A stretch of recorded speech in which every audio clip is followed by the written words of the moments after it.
Do you do in-home sales like home improvement sales where it's a one-call close? If so, you have to know how to funnel the customer down to yes during the close. This is the meat of what I've learned after doing this for 35 years and being in over 16,000 homes.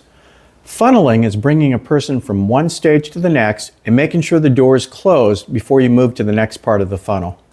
There are 4 main stages and doors to close when selling home improvements, so please listen to the end to hear all 4. Now, if I'm helping you with these videos, please help me by subscribing or check out the link in the description below to get more free training. A lot of you may have the experience to get there, but it's done willy-nilly and it's not methodical.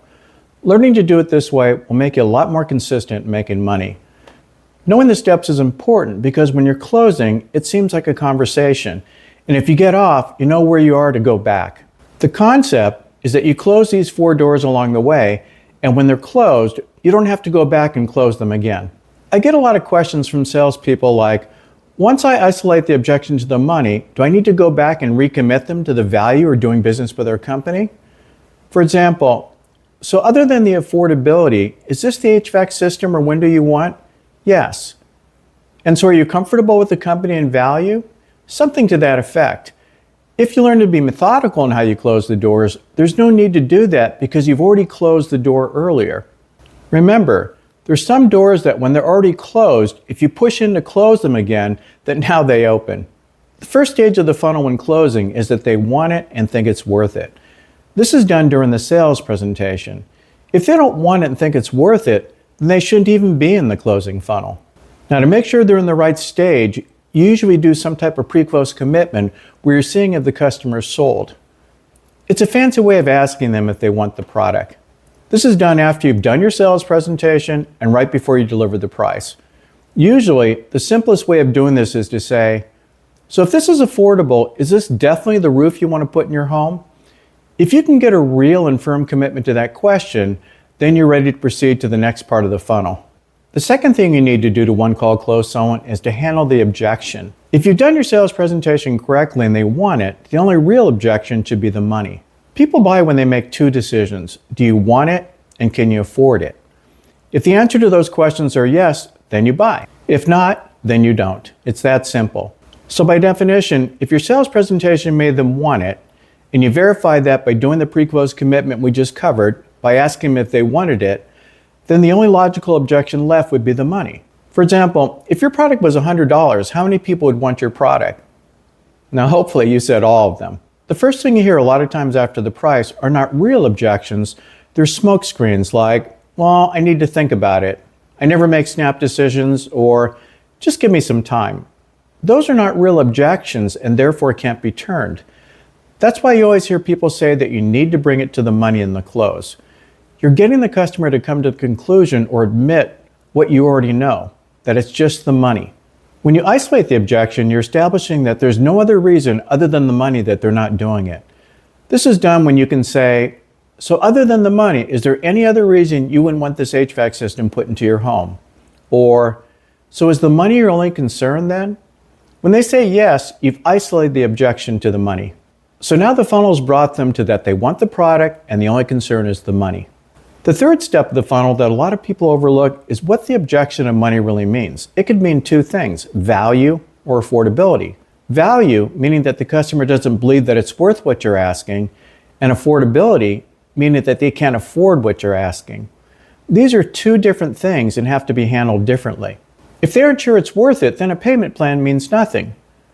If you said the candy bar was too much money at $100, would a 12-month no interest or offering payments of $1 a month make a difference? Of course not. It's because it's not that they can't afford it, but they don't think it's worth it. Now, what this really means is that you lost them in the sales presentation by not properly building the value. Now, you can try to rebuild the value in the close, but the learning experience means that you have to work on your sales presentation in building value. If you do it right, the money objection should only be the affordability. In other words, they think it's worth it, but they're just not sure if they can afford it. Now, if they can't afford it, does it make a difference telling them how much they'll get back in resale value or how fair your price is? No, because it's not an issue of value, but affordability. The easiest way to determine which money issue it is after you've isolated the objection to the money is to say, so when you say it's the money, do you mean more than you think it's worth or just more than you think you can afford? Now, hopefully they say, it's just more than I can afford. Then you make sure the door is closed and move them to the next stage of the funnel. So other than the affordability, is this what you want? Keep it simple. So they commit they want it, then they agree the only objection is the money, then they agree it's just the affordability. There's no reason to have to go back and recommit here to anything else because you've isolated and shut every door every step of the way. The fourth door step of the funnel in closing is to get the gap of where you are and where they need to be.